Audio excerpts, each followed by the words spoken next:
objection, your written statements will be made part of the record. With that, Mr. Holmes, you are now recognized for your opening statement, and when you conclude, Dr. Hill, you will be immediately recognized thereafter for your opening statement.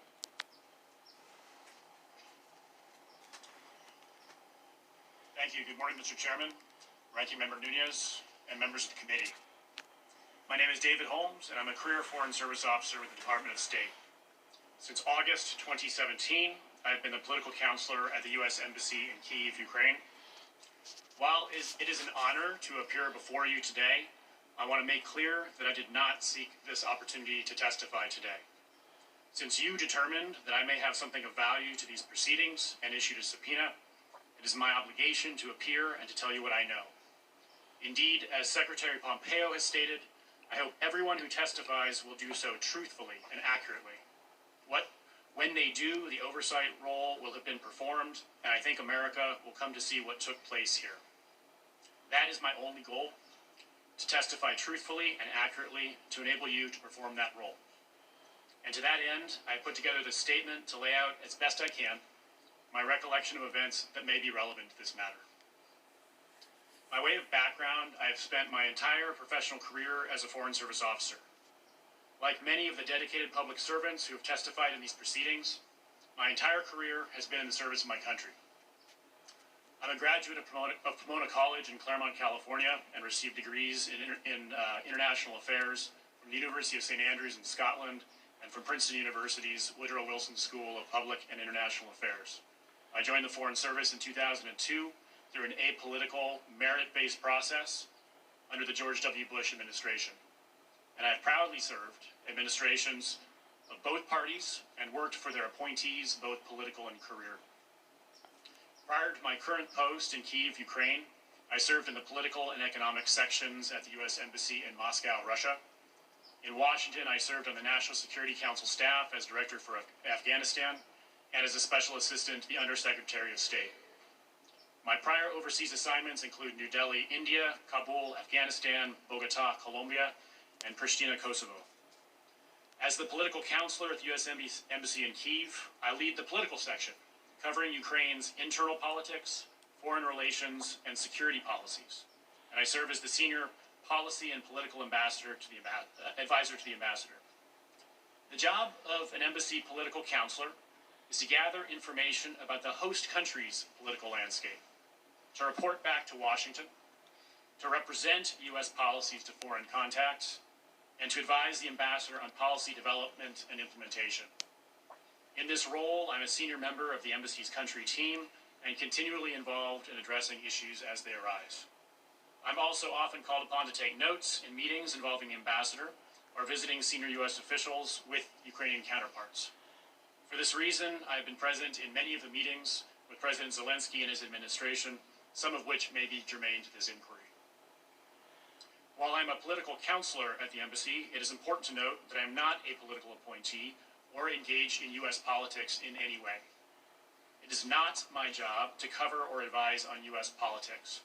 On the contrary, I'm an apolitical foreign policy professional, and my job is to focus on the politics of the country in which I serve, so that we can better understand the local landscape and better advance U.S. national interests there.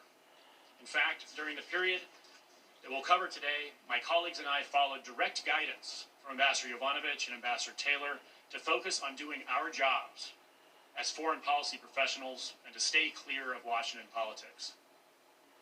I arrived in Kyiv to take up my assignment as political counselor in August 2017, a year after Ambassador Yovanovitch received her appointment. From August 2017 until her removal from post in May 2019, I was Ambassador Yovanovitch's chief policy advisor and developed a deep respect for her dedication, determination, decency, and professionalism. During this time, we worked together closely, speaking multiple times per day, and I accompanied Ambassador Yovanovitch to many of her meetings with senior Ukrainian counterparts. Our work in Ukraine focused on three policy priorities: peace and security, economic growth and reform, and anti-corruption and rule of law. These policies match the three consistent priorities of the Ukrainian people since 2014, as measured in public opinion polling, namely an end to the conflict with Russia, that restores national unity and territorial integrity, responsible economic policies that deliver European standards of growth and opportunity, and effective and impartial rule of law institutions that deliver justice in cases of high-level official corruption. Our efforts on this third policy priority merit special mention because it was during Ambassador Jovanovich's tenure that we achieved the hard-fought passage of a law establishing an independent court to try corruption cases. These efforts strained Ambassador Jovanovich's relationship with former President Poroshenko and some of his allies, including Prosecutor General Yuri Lutsenko, who resisted fully empowering truly independent anti-corruption institutions that would help ensure that no Ukrainians, however powerful, were above the law. Despite this resistance, the ambassador and the embassy kept pushing anti-corruption and other priorities of our policy towards Ukraine. Beginning in March 2019, the situation at the embassy and in Ukraine changed dramatically. Specifically, the three priorities of security, economy, and justice, and our support for Ukrainian democratic resistance to Russian aggression became overshadowed by a political agenda promoted by former New York City Mayor Rudy Giuliani and a cadre of officials operating with a direct channel to the White House. That change began with the emergence of press reports critical of Ambassador Jovanovich and machinations by then Prosecutor General Lutsenko and others to discredit her. In mid-March 2019, an embassy colleague learned from a Ukrainian contact that Mr. Lutsenko had complained that Ambassador Jovanovich had, quote, destroyed him with her refusal to support him until he followed through with his reform commitments and ceased using his position for personal gain. In retaliation, Mr. Lutsenko made a series of unsupported allegations against Ambassador Jovanovich, mostly suggesting that Ambassador Jovanovich improperly used the embassy to advance the political interests of the Democratic Party. Among Mr. Lutsenko's allegations were that the embassy had ordered the investigation of a former Ukrainian official solely because that former official was allegedly the main Ukrainian contact of the Republican Party and of President Trump personally, and that the embassy had allegedly pressured Lutsenko's predecessor to close a case against a different former Ukrainian official solely because of an alleged connection between that official's company, Burisma, and former Vice President Biden's son. Mr. Lutsenko also claimed that he had never received $4.4 million in U.S. funds intended for his office, and that there was a tape of a Ukrainian official saying that he was trying to help Hillary Clinton win the 2016 election. Finally, Mr. Lutsenko publicly claimed that Ambassador Jovanovich had given him a do not prosecute list containing the names of her supposed allies, an allegation the State Department called an outright fabrication, and that Mr. Lutsenko later retracted. Mr. Lutsenko said that as a result of these allegations, Ambassador Jovanovich would face serious problems in the United States. Public opinion polls indicated that Ukrainians generally did not believe Mr. Lutsenko's allegations. And on March 22nd, President Poroshenko issued a statement in support of Ambassador Jovanovich. Following Mr. Lutsenko's allegations, Mr. Giuliani and others made a number of public statements critical of Ambassador Jovanovich, questioning her integrity and calling for her removal from office. Mr. Giuliani was also making frequent public statements pushing for Ukraine to investigate interference in the 2016 election and issues related to Burisma and the Bidens. For example, on May 1st, 2019, the New York Times reported that Mr. Giuliani had, quote, discussed the Burisma investigation and its intersection with the Bidens, with the ousted Ukrainian Prosecutor General and the current prosecutor. On May 9th, the New York Times reported that Mr. Giuliani said he planned to travel to Ukraine to pursue investigations into the 2016 election interference and into the involvement of former Vice President Biden's son in a Ukrainian gas company. Over the next few months, Mr. Giuliani also issued a series of tweets asking, quote, why Biden shouldn't be investigated, attacking, quote, the new president of Ukraine, Zelensky, for being silent on the 2016 election and Biden investigations, and complaining about the New York Times attacking him for, quote, exposing the Biden family history of making millions from Ukrainian criminals. Around this time, the Ukrainian presidential election was approaching, and political newcomer and entertainer Volodymyr Zelensky, who had played a president on television, was surging in the polls, ahead of Mr. Lutsenko's political ally, President Poroshenko. On April 20th, I was present for Ambassador Yovanovitch's third and final meeting with then-candidate Zelensky, ahead of his landslide victory in the runoff election the next day. As in her two prior meetings that I also attended, they had an entirely cordial, pleasant conversation and signaled their mutual desire to work together. However, the negative narratives about Ambassador Yovanovitch had gained currency in certain segments of the United States press. On April 26th, Ambassador Yovanovitch departed for Washington, D.C., where she learned that she would be recalled early. The barrage of allegations directed at Ambassador Yovanovitch, a career ambassador, is unlike anything I have seen in my professional career. Following President-elect Zelensky's victory, our attention in the embassy focused on getting to know the incoming Zelensky administration and on preparations for the inauguration scheduled for May 20th, the same day that Ambassador Yovanovitch departed post permanently. It quickly became clear that the White House was not prepared to show the level of support for the Zelensky administration that we had originally anticipated. In early May, Mr. Giuliani publicly alleged that Mr. Zelensky was, quote, surrounded by enemies of the U.S. president and canceled a visit to Ukraine. Shortly thereafter, we learned that Vice President Pence no longer planned to lead the presidential delegation to the inauguration. The White House then whittled down an initial proposed list for the official presidential delegation to the inauguration from over a dozen individuals to just 5. Secretary Perry as its head, Special Representative for Ukraine negotiations Kurt Volker, representing the State Department, National Security Council Director Alex Vindman, representing the White House, Temporary Acting Chargé d'Affaires Joseph Pennington, representing the embassy, and Ambassador to the European Union Gordon Sondland. While Ambassador Sondland's mandate as the accredited ambassador to the European Union did not cover individual member states, although non-member countries like Ukraine, he made clear that he had direct and frequent access to President Trump and Chief of Staff Mick Mulvaney, and portrayed himself as the conduit to the President and Mr. Mulvaney for this group. Secretary Perry, Ambassador Sondland, and Ambassador Volker later styled themselves the Three Amigos, and made clear they would take the lead on coordinating our policy and engagement with the Zelensky administration. Around the same time, I became aware that Mr. Giuliani, a private lawyer, was taking a direct role in Ukrainian diplomacy. On April 25th, Ivan Bakhanov, who was Mr. Zelensky's childhood friend and campaign chair, and was ultimately appointed the head of the security services of Ukraine, indicated to me privately that he had been contacted by, quote, someone named Giuliani who said he was an advisor to the vice president. I reported Mr. Bakhanov's message to Deputy Assistant Secretary of State George Kent.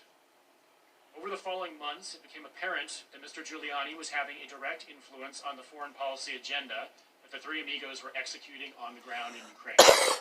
In fact, at one point during the preliminary meeting of the inaugural delegation, someone wondered aloud why Mr. Giuliani was so active in the media with respect to Ukraine. My recollection is that Ambassador Sondland stated, quote, damn it, Rudy, every time Rudy gets involved, he goes and F's everything up. The inauguration took place on May 20th, and I took notes in the delegation's meeting with President Zelensky. During the meeting, Secretary Perry passed President Zelensky a list that Perry described as, quote, people he trusts. Secretary Perry told President Zelensky that he could seek advice from the people on this list on issues of energy sector reform, which was the topic of subsequent meetings between Secretary Perry and key Ukrainian energy sector contacts. Embassy personnel were excluded from some of these later meetings by Secretary Perry's staff. On May 23rd, Ambassador Volker, Ambassador Sondland, Secretary Perry, and Senator Ron Johnson, who had also attended the inauguration, though not on the official delegation, returned to the United States and briefed President Trump. On May 29th, President Trump signed a congratulatory letter to President Zelensky, which included an invitation to visit the White House at an unspecified date. It is important to understand that a White House visit was of Ambassadors Taylor and Yovanovitch. Based on my experiences in Ukraine, my recollection is generally consistent with their testimony, and I believe that the relevant facts were therefore being laid out for the American people. However, in the last couple of weeks, I read press reports expressing for the first time that certain senior officials may have been acting without the president's knowledge or freelancing in their dealings with Ukraine. At the same time, I also read reports noting the lack of first-hand evidence in the investigation and suggesting that the only evidence being elicited at the hearings was hearsay. I came to realize that I had firsthand knowledge regarding certain events on July 26 that had not otherwise been reported, and that those events potentially bore on the question of whether the president did, in fact, have knowledge, that those senior officials were using the levers of diplomatic power to influence the new Ukrainian president to announce the opening of a criminal investigation against President Trump's political opponent. It is at that point that I made the observation to Ambassador Taylor that the incident I had witnessed on July 26th had acquired greater significance, which is what he reported in his testimony last week, and is what led to the subpoena for me to appear here today. In conclusion, I'd like to take a moment to turn back to Ukraine. Today, this very day, marks exactly 6 years since throngs of pro-Western Ukrainians spontaneously gathered on Kyiv's Independence Square to launch what became known as the Revolution of Dignity. While the protests began in opposition to a turn towards Russia and away from the West, they expanded over 3 months to reject the entire corrupt, repressive system that had been sustained by Russian influence in the country. Those events were followed by Russia's occupation of Ukraine's Crimean Peninsula, an invasion of Ukraine's eastern Donbas region, and an ensuing war that to date has cost almost 14,000 lives. Despite the Russian aggression over the past 5 years, Ukrainians have rebuilt a shattered economy, adhered to a peace process, and moved economically and socially closer to the West, toward our way of life. Earlier this year, large majorities of Ukrainians again chose a fresh start by voting for a political newcomer as president, replacing 80% of their parliament, and endorsing a platform consistent with our democratic values, our reform priorities, and our strategic interests.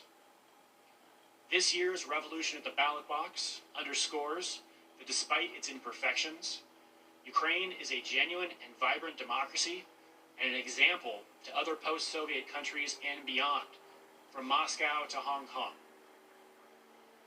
How we respond to this historic opportunity will set the trajectory of our relationship with Ukraine and will define our willingness to defend our bedrock international principles and our leadership role in the world. Ukrainians want to hear a clear and unambiguous reaffirmation that our long-standing bipartisan policy of strong support for Ukraine remains unchanged, and that we fully back it at the highest levels. Now is not the time to retreat from our relationship with Ukraine, but rather to double down on it. As we sit here today, Ukrainians are fighting a hot war on Ukrainian territory against Russian aggression. This week alone, since I have been here in Washington, 2 Ukrainian soldiers were killed and 2 injured by Russian-led forces in eastern Ukraine despite a declared ceasefire. I learned overnight that 7 more were injured yesterday. As Vice President Pence said after his meeting with President Zelensky in Warsaw, the U.S.-Ukraine relationship has never been stronger. Ukrainians and their new government earnestly want to believe that. Ukrainians cherish their bipartisan American support that has sustained their Euro-Atlantic aspirations, and they recoil at the thought of playing a role in U.S. domestic politics or elections. At a time of shifting allegiances and rising competitors in the world, we have no better friends than Ukraine. A scrappy, unbowed, determined, and above all, dignified people who are standing up against Russian authoritarianism and aggression. They deserve better. We're now at an inflection point in Ukraine, and it is critical to our national security that we stand in strong support of our Ukrainian partners. Ukrainians and freedom-loving people everywhere are watching the example we set here of democracy and the rule of law. Thank you.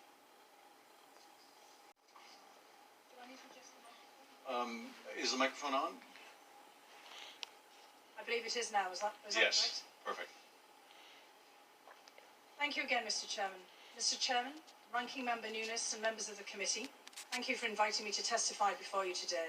I have a short opening statement.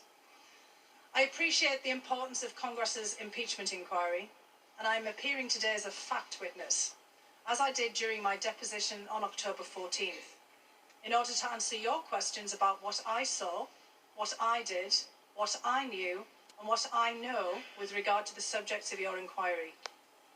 I believe that those who have information that the Congress deems relevant have a legal and a moral obligation to provide it. I take great pride in the fact that I'm a non-partisan foreign policy expert who has served under 3 Republican and Democratic presidents. I have no interest in advancing the outcome of your inquiry in any particular direction except toward the truth. I will not provide a long narrative statement because I believe that the interest of Congress and the American people is best served by allowing you to ask me your questions. And I'm happy to expand upon my October 14th deposition testimony in response to your questions today. But before I do so, I'd like to communicate 2 things. First, I'd like to share a little bit about who I am. I'm an American by choice, having become a citizen in 2002. I was born in the northeast of England, in the same region that George Washington's ancestors came from. Both my region and my family have deep ties to the United States. My paternal grandfather fought through World War I in the Royal Field Artillery, surviving being shot, shelled and gassed before American troops intervened to end the war in 1918. During the Second World War, other members of my family fought to defend the free world from fascism alongside American soldiers, sailors and airmen. The men in my father's family were coal miners, whose families always struggled with poverty. When my father Alfred was 14, he joined his father, brother, uncles and cousins in the coal mines to help put food on the table. When the last of the local mines closed in the 1960s, my father wanted to emigrate to the United States, to work in the coal mines in West Virginia and Pennsylvania. But his mother, my grandmother, had been crippled from hard labour, and my father couldn't leave. So he stayed in Northern England until he died in 2012. My mother still lives in my hometown today. While his dream of emigrating to America was thwarted, my father loved America, its culture, its history, and its role as a beacon of hope for the world. He always wanted someone in the family to make it to the United States. I began my university studies in 1984, and I just learned that I went to the same university as my colleague here, Mr. Holmes, in St Andrews in Scotland. Just thought I would add that. And in 1987, I won a place on an academic exchange to the Soviet Union. I was there for the signing of the Intermediate Nuclear Forces, or INF Treaty, and when President Ronald Reagan met Soviet leader Mikhail Gorbachev in Moscow. This was a turning point for me. An American professor who I met there told me about graduate student scholarships to the United States, and the very next year, thanks to his advice, I arrived in America to start my advanced studies at Harvard. Years later, I can say with confidence that this country has offered me opportunities I never would have had in England. I grew up poor, with a very distinctive working class accent. In England, in the 1980s and 1990s, this would have impeded my professional advancement. This background has never set me back in America. For the best part of 3 decades, I've built a career as a non-partisan, non-political national security professional, focusing on Europe and Eurasia, and especially the former Soviet Union. I've served our country under 3 presidents, in my most recent capacity under President Trump, as well as in my former position under my former position of National Intelligence Officer for Russia and Eurasia under Presidents George W. Bush and Barack Obama. In that role, I was the intelligence community's senior expert on Russia and the former Soviet republics, including Ukraine. It was because of my background and experience that I was asked to join the National Security Council in 2017.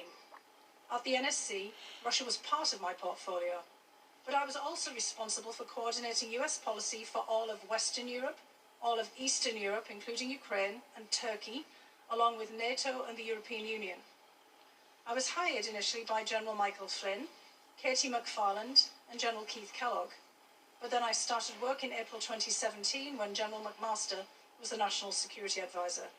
I, and they, thought that I could help them with President Trump's stated goal of improving relations with Russia, while still implementing policies designed to deter Russian conduct that threatens the United States, including the unprecedented and successful Russian operation to interfere in the 2016 presidential election. This relates to the second thing I want to communicate.